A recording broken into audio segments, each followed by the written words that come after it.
The great station of Nexus Prime floated in the endless black of space, like a jewel made of light and metal. It was the heart of the Galactic Council, a place where 1,000 species came to talk, to trade, and to decide the fate of worlds. The station was so large that it had its own gravity, its own weather, and cities that stretched across its surface like veins of silver. Ambassador Elena Vasquez stood near a window and watched ships arrive from distant stars. She was a tall woman with dark hair turning gray at the temples and eyes that had seen too much disappointment. For 15 years, she had represented Earth at the Galactic Council.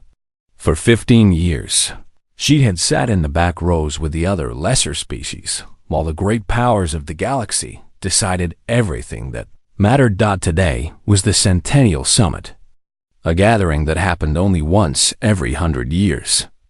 Every species with a seat on the council had sent their leaders. The meeting hall was a vast dome of crystal and light, with thousands of seats arranged in circles that rose toward the ceiling. At the center sat the elder races, the species that had ruled the galaxy for 10,000 years. The Vethkai were there, tall insect-like beings with shining black shells and eyes that reflected no light. They were the oldest of the elder races, and they believed this gave them the right to look down on everyone else. Next to them floated the Oruan, creatures made of living crystal that sang when they spoke and glowed with inner fire. And high above, in special chambers filled with swirling gases, the Mahlari watched through sensors and screens. They were beings of pure thought who lived in the crushing depths of gas giant planets. Elena took her seat in row 47, between a nervous ambassador from a world of sentient plants and a silent representative from a species of cave dwellers. No one looked at her. No one cared that she was there. High Arbiter Kethfallen of the Vethkai stood at the center of the chamber. He was ancient even by his species' long standards. His black shell covered with marks of honor, and his voice like the sound of stones grinding together. "We gathered today to address matters of territory, trade, and peace," he announced. "Let the lesser petitions be heard first, so that we may move on to important business." Elena felt the insult but kept her face calm. She had learned long ago that showing anger only made things worse. When her turn came, she stood and walked to the speaking platform.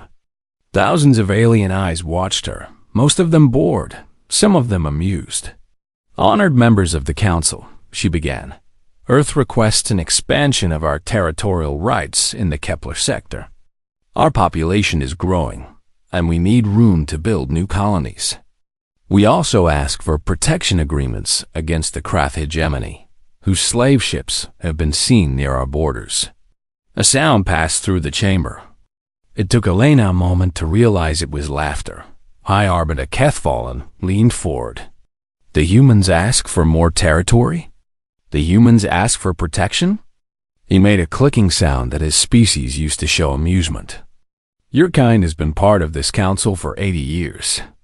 In that time, you have contributed nothing of value.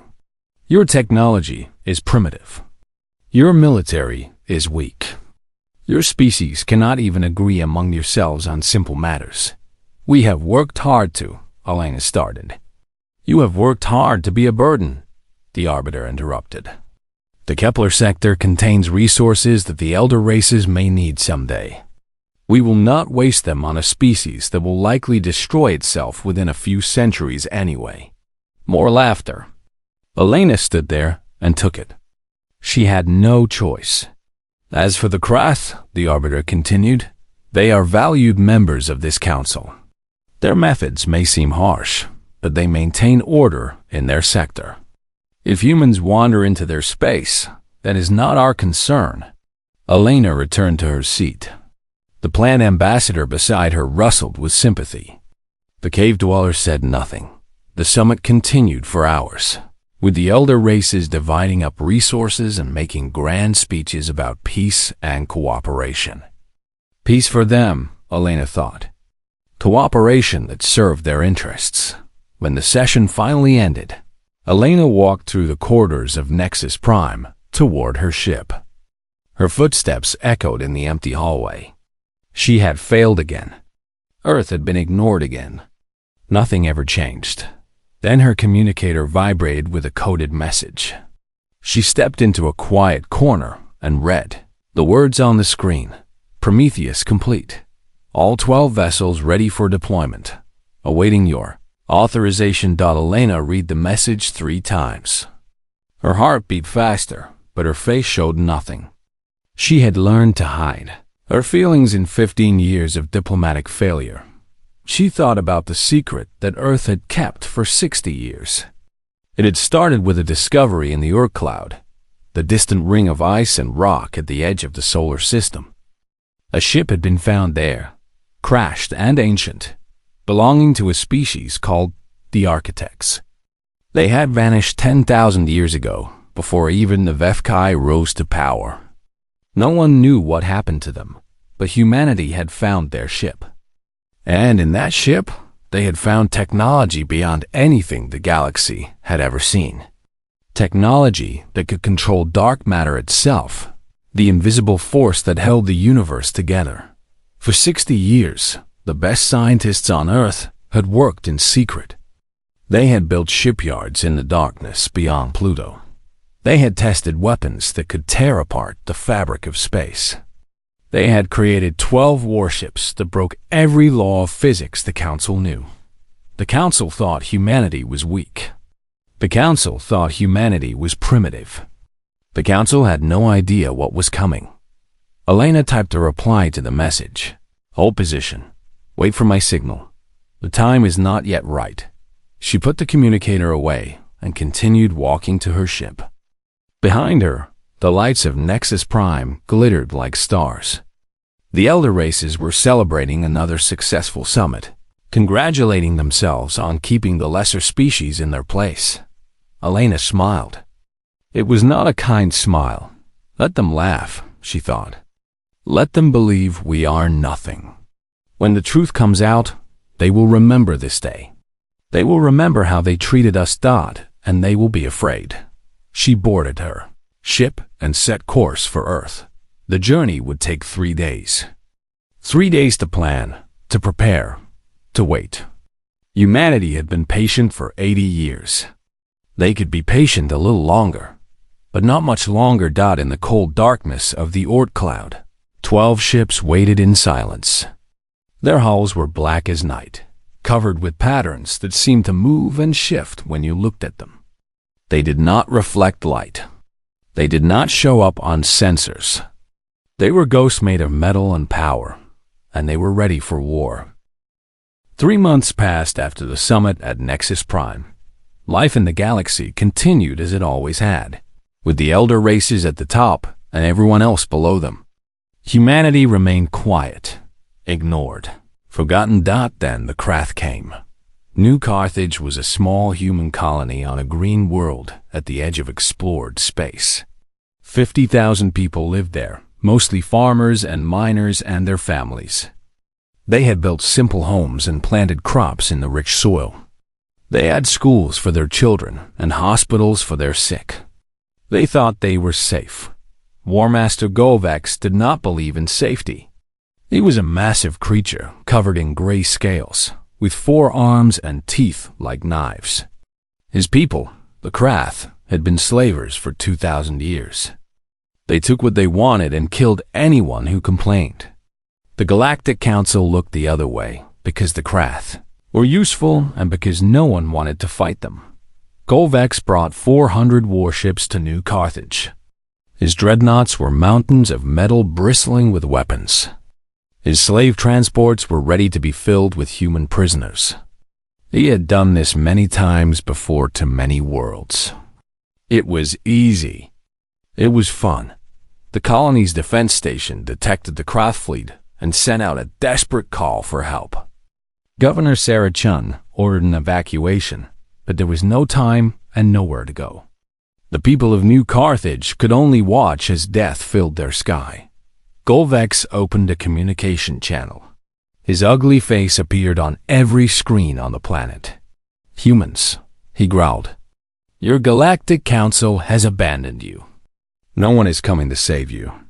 Surrender now, and some of you will live as our slaves.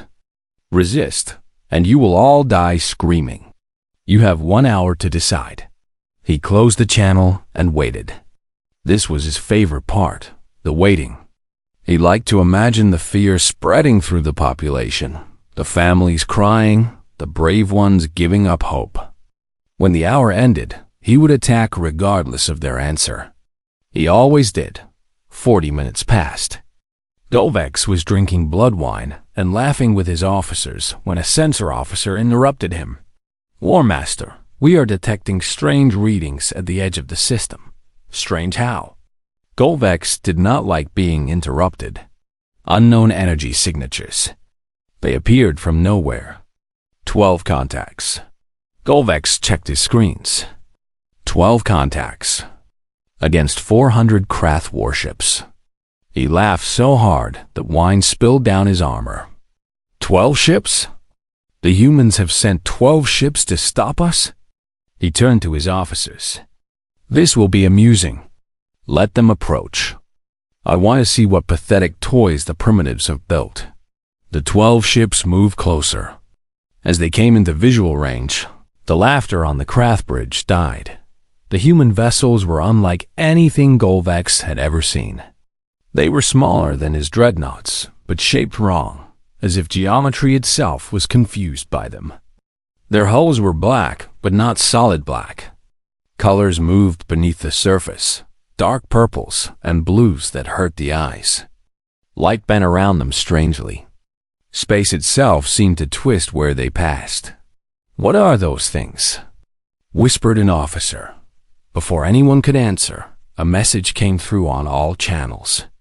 A human face appeared, a dark-skinned man with gray in his hair and steel in his eyes. He wore a simple uniform with a name above his heart, Admiral James Okonkwo. "Krath hegemony vessels," he said calmly. "You have violated human sovereign space. You have threatened human lives. You have 30 seconds to withdraw. There will be no second warning." Golvex stared at the screen. Then he began to laugh again. 30 seconds? You threaten me with 12 ships and give me 30 seconds? He slammed his fist on the console. "All ships, open fire. Destroy these insects."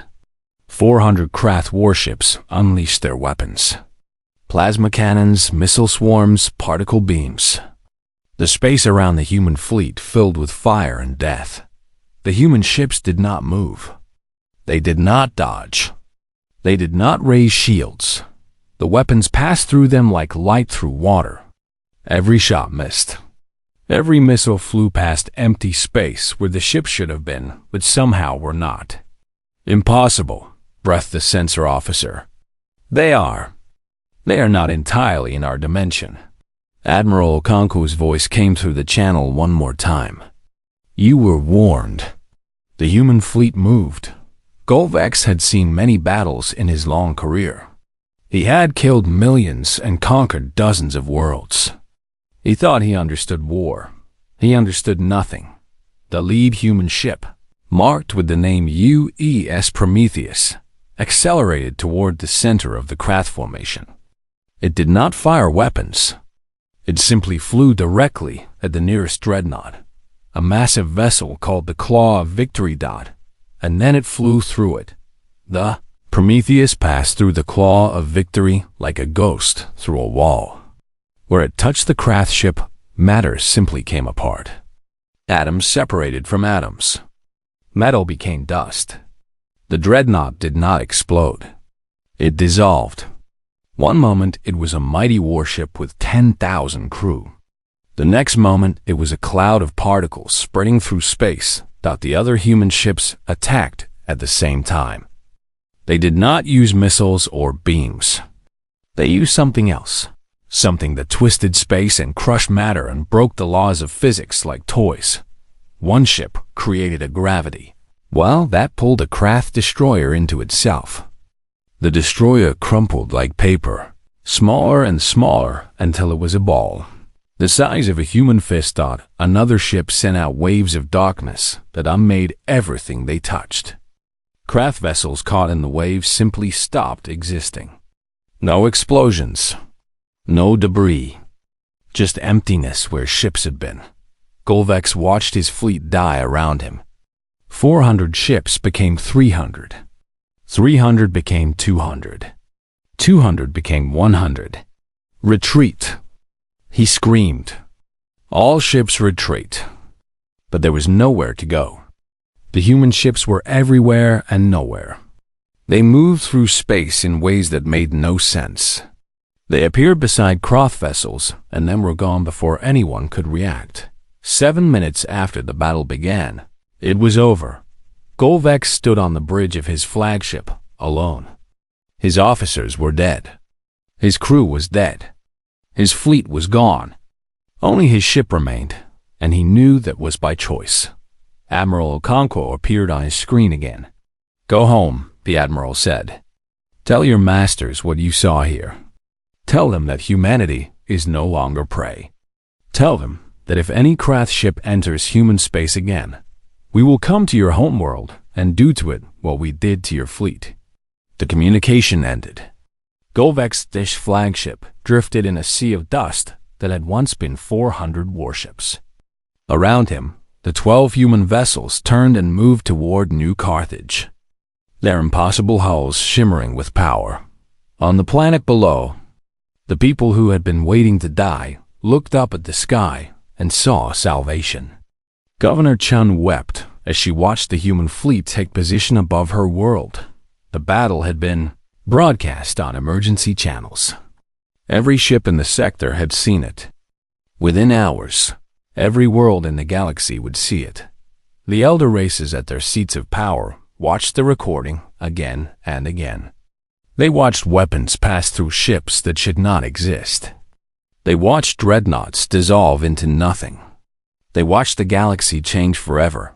High Arbiter Cat Valen stood in his chambers on Nexus Prime and felt something he had not felt in 300 years. Fear that the humans were not primitive.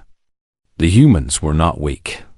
The humans had been hiding something that could end civilizations. And now everyone knew. The Galactic Council had not seen such chaos in 1,000 years. Ambassadors shouted at each other across the Great Hall. Species that had been allies for centuries now looked at each other with suspicion. And at the center of every argument, every fear, every angry word was the same question. What do we do about the humans? 1 week had passed since the Battle of New Carthage. 1 week since 12 impossible ships destroyed 400 craft dreadnoughts in 7 minutes. 1 week since everything the galaxy believed about humanity turned out to be wrong. High Arbiter Cathvalan called for silence.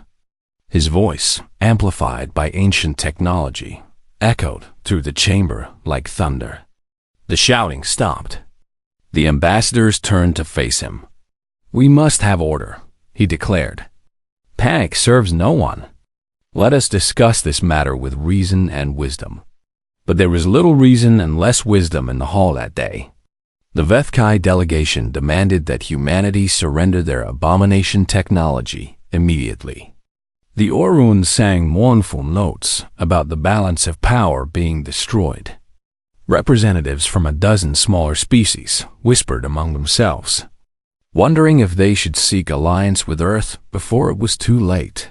The Malari, floating in their gas-filled chambers, said nothing. They had withdrawn from the discussion entirely. Their great minds were busy calculating probabilities and outcomes, and none of them were good. Ambassador Elena Vasquez sat in her usual place in row 47. But today every eye in the chamber turned to look at her.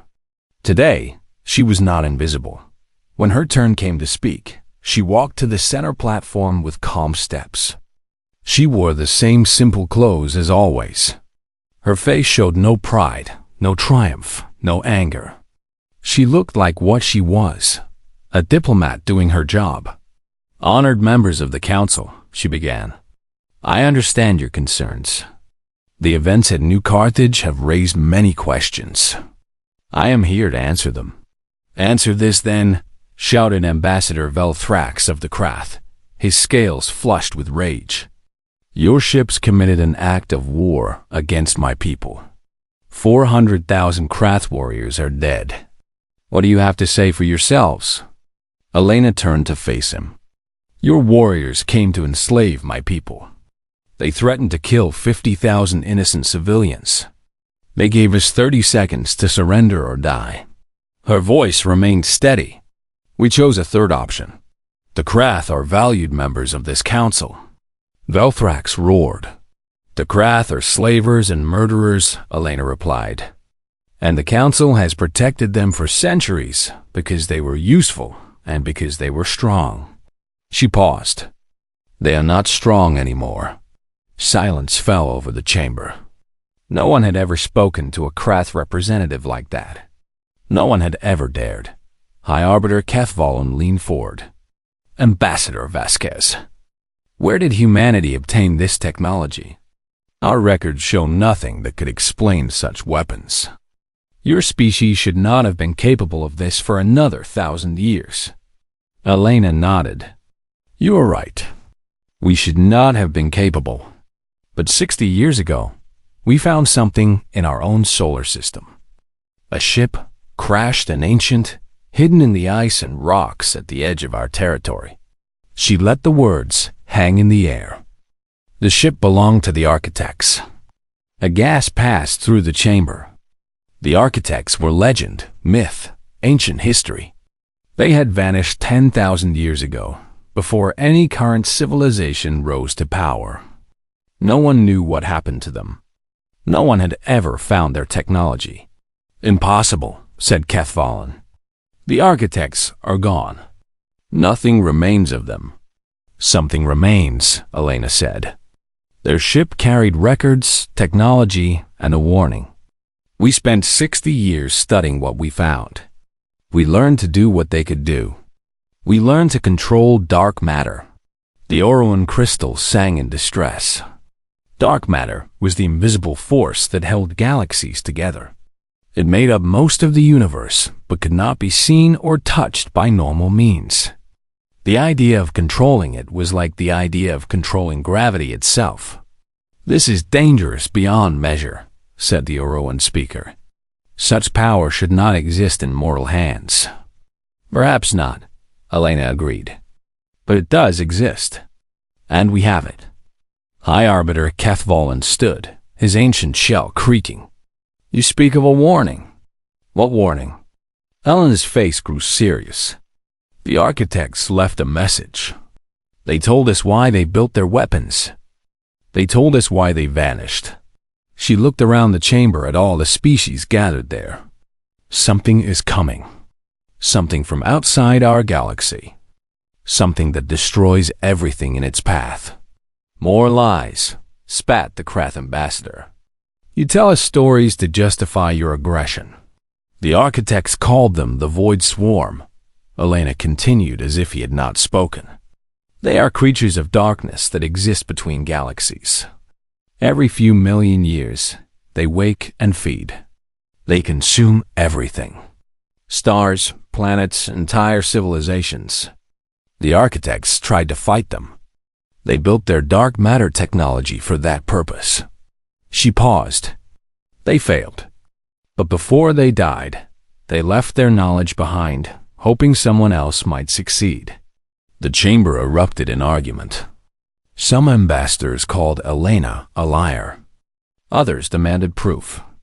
A few looked frightened in ways they could not hide. High Arbiter Kethvalen raised his hand for silence. Even if this story is true, it does not change the present situation. Humanity has weapons that threaten the stability of the galaxy. This cannot be allowed. Then what do you propose? Elena asked. I propose that humanity surrender its fleet and its technology to the Council. We will study these weapons and decide how they should be used. Your species will be compensated with expanded territory and full membership in the Elder Council. Elena almost smiled. You want us to give you our ships so you can point them at us. I want to protect the galaxy from chaos. You want to protect your power. The two stared at each other across the chamber. Ancient insect and young human. 10,000 years of dominance against 80 years of patience. Humanity will not surrender its fleet, Elena said finally. We built these ships to protect ourselves because no one else would. We asked you for help against the slavers. You laughed at us. We asked for respect. You mocked us. Now you want us to trust you with the only thing that keeps us safe? She shook her head. No. Then you leave us no choice, Kethvallen declared. I call for a vote. All species willing to join a military coalition against humanity, signal your agreement now. Lights appeared across the chamber. One by one, species voted yes. The Vethkai, the Krath, the Oruan. 9 more species, some because they feared humanity, some because they feared the Vethkai more. The vote is decided, Kethvallen announced. 12 species will form the Grand Armada. Humanity has 6 months to surrender.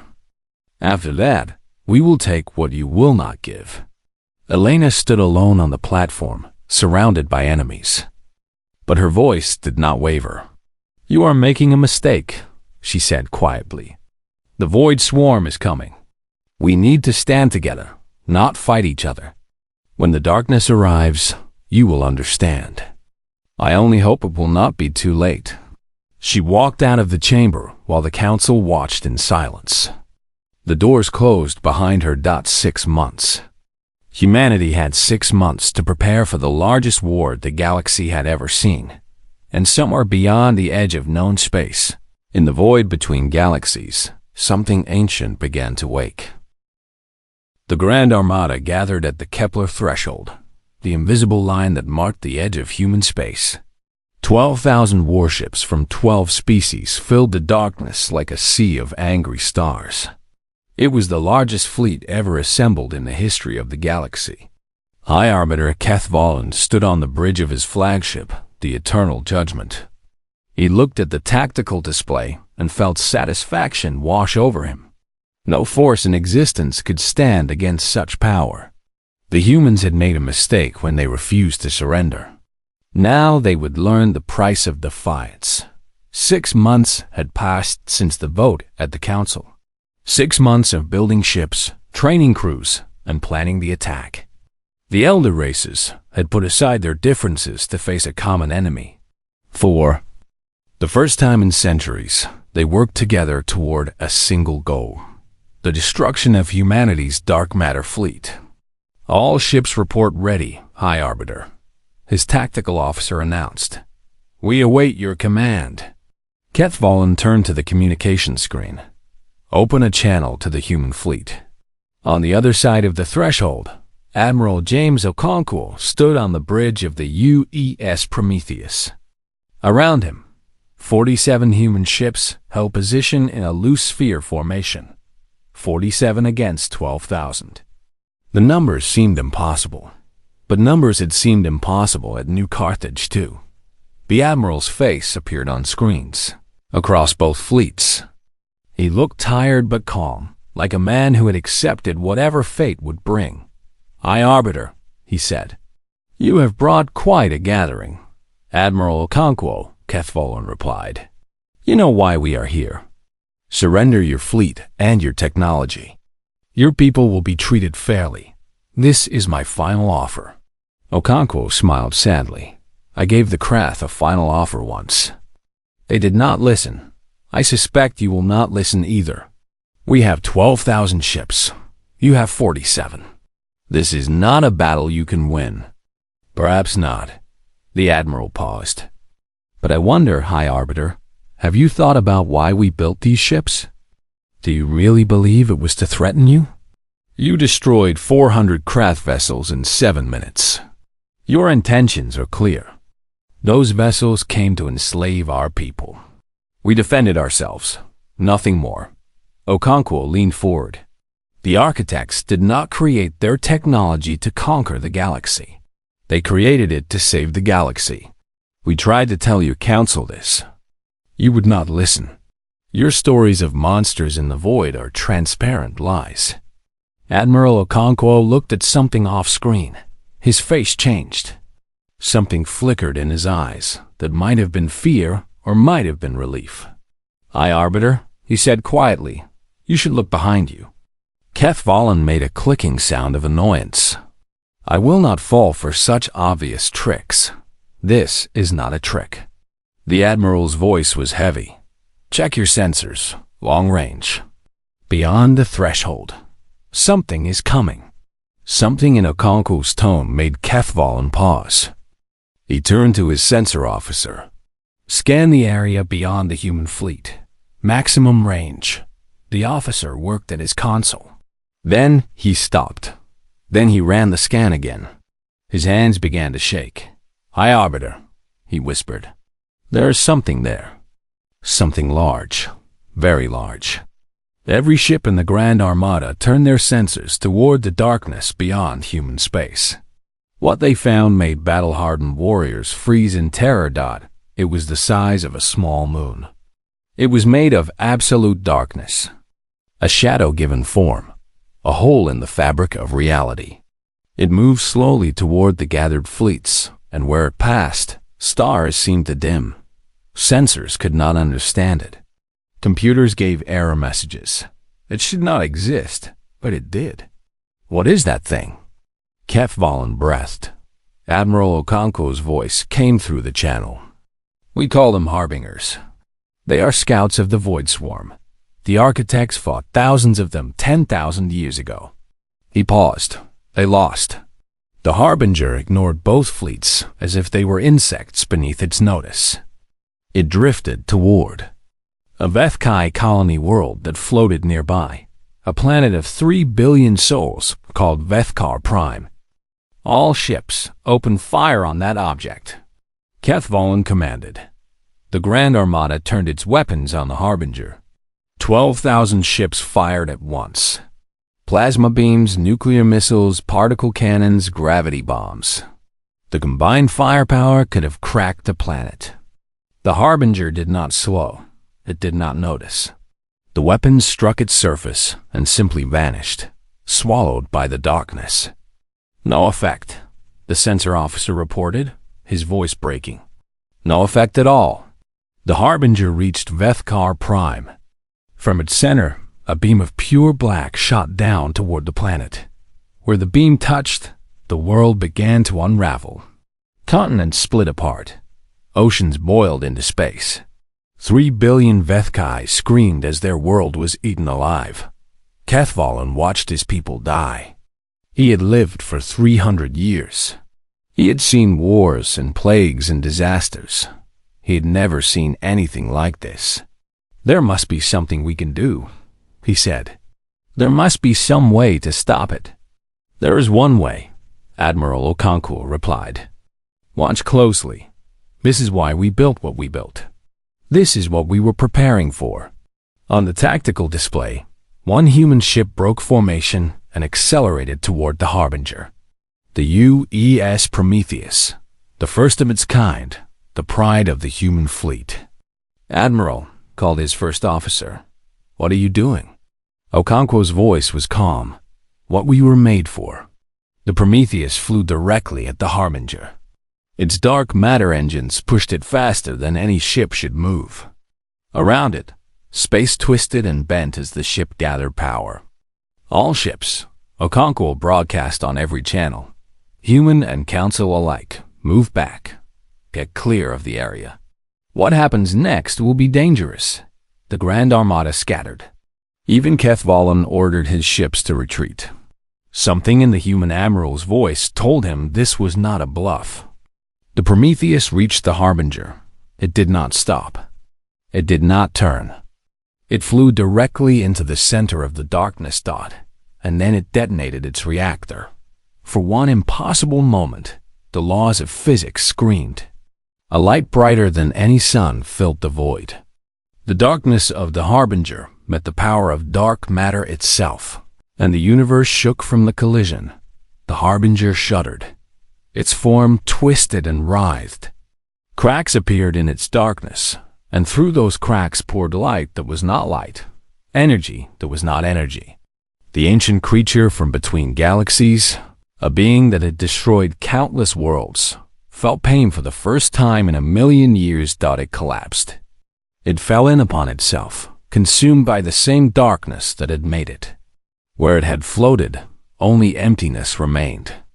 The Prometheus was gone. Admiral Okonkwo was gone. They had given their lives to prove that the enemy could be killed. Silence fell across both fleets. 12,000 ships and 46 human vessels floated in space, surrounded by the dust of a dead monster and the remains of a world. High Arbiter Keth Valen stared at his screen. His hands trembled. His ancient mind struggled to understand what he had seen. The humans had been telling the truth. The Void Swarm was real, and humanity's terrible weapons were the only thing that could stop them. A new message came through from the human fleet. A woman's voice, tired and sad but determined. "This is Captain Yuki Tanaka, now in command of the human fleet. High Arbiter, the Harbinger you just saw was only a scout. There are more coming. Many more. We do not have time to fight each other. We need to work together or everything dies." Kat Valen closed his eyes. 300 years of certainty crumbled around him. Everything he believed about humans, about the galaxy, about his own importance, was wrong. "What would you have us do?" he asked quietly. "Come with us," Tanaka replied. "Let us show you what we know. Let us prepare together for what is coming." Behind them, the ruins of Vethka Prime drifted through space, a tomb for 3 billion people. A reminder of what waited in the darkness between galaxies. The war between humans and the Council was over before it began. A greater war was about to start. 1 year had passed since the day everything changed. 1 year since a Harbinger destroyed Vethkar Prime. 1 year since Admiral James Okonkwo gave his life to prove that the darkness could be defeated. The galaxy was different now. The Galactic Council still met at Nexus Prime, but the Great Hall looked nothing like it had before.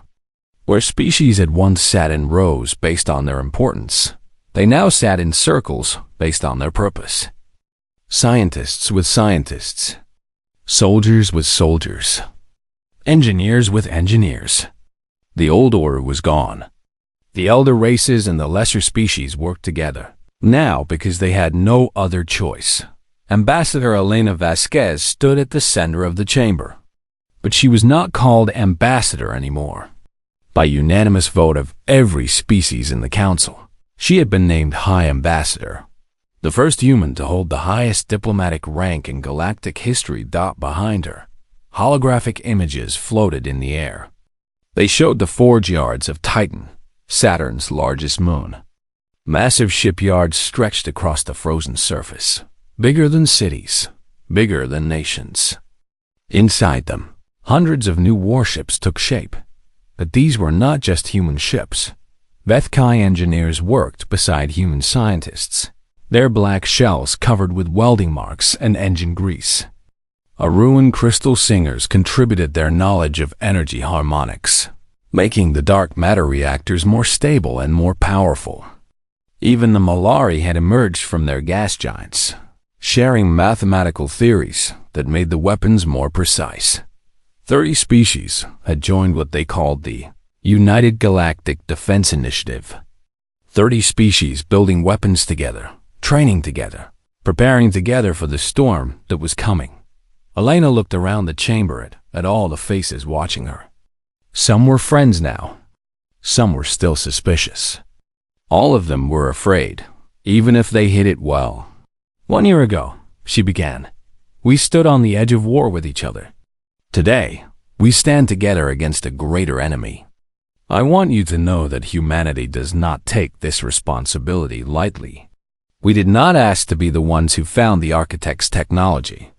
We did not ask to be the first line of defense against the Void Swarm. But this is where we are, and we will not fail you.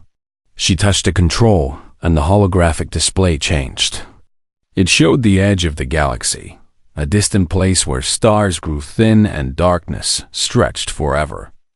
In that darkness, sensors had detected movement. Hundreds of shapes, each one as large as the harbinger that had destroyed Vethkar Prime, drifting slowly toward the light. Our scouts have confirmed what we feared, Elena continued.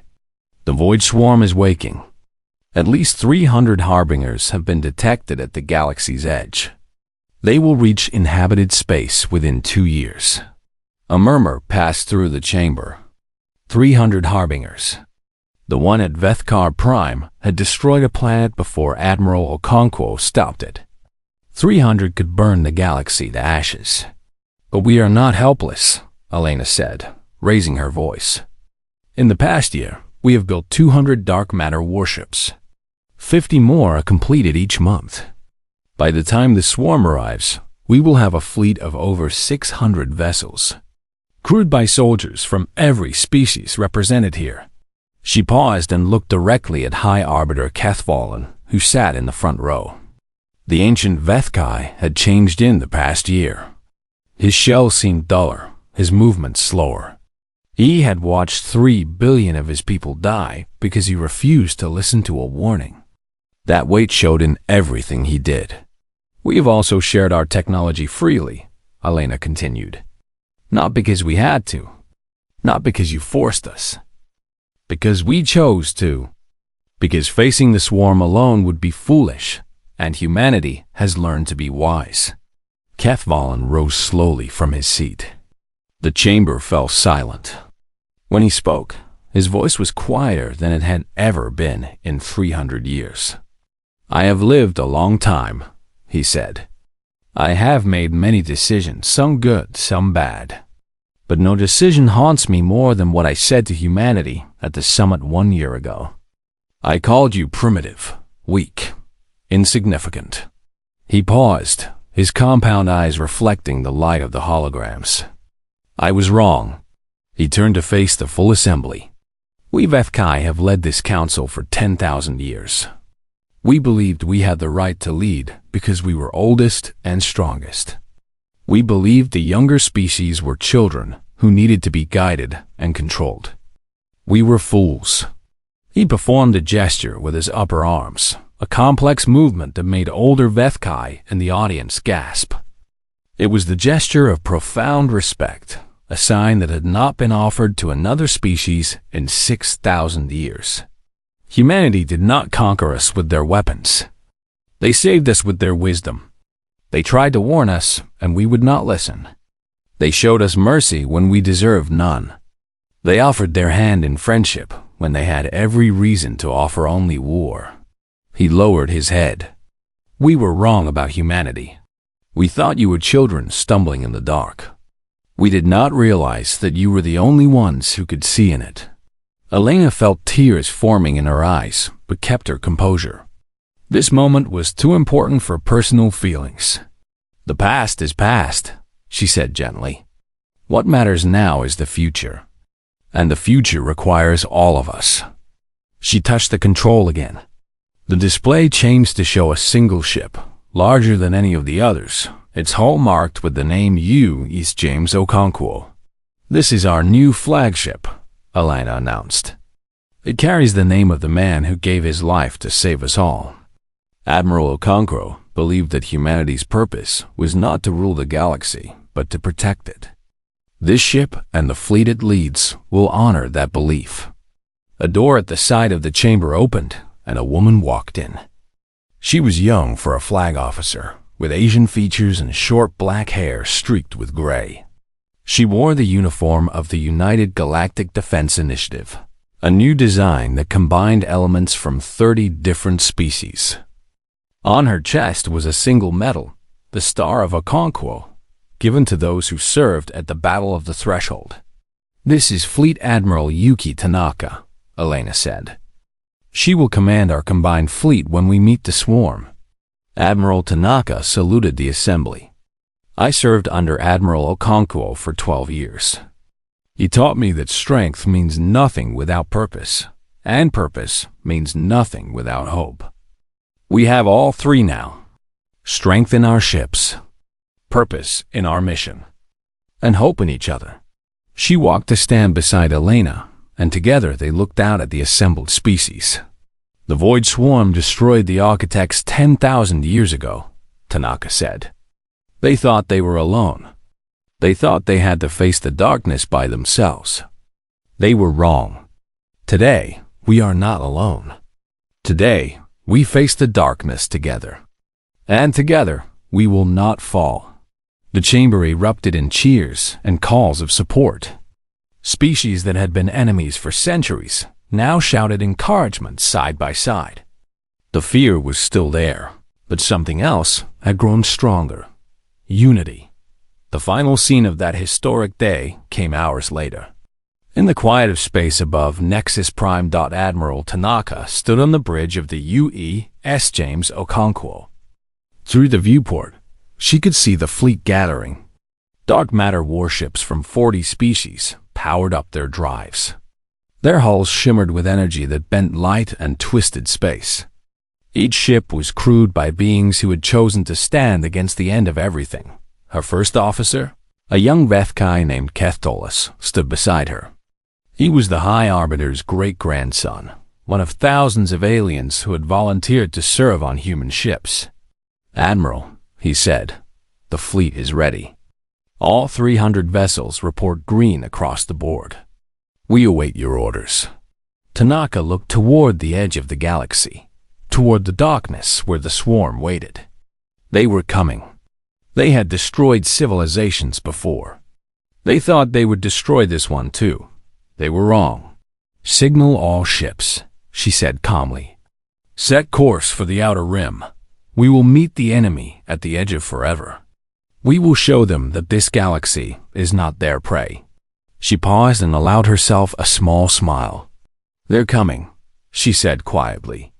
To herself, to her crew, to the memory of Admiral Okonkwo, to every soul in the galaxy who had chosen to fight instead of surrender. Good. Let them come. The fleet jumped to faster than light speed. 300 ships carrying the hopes of 30 species vanished into the stars. Behind them, the galaxy waited and hoped and believed. For the first time in 10,000 years, the darkness had something to fear.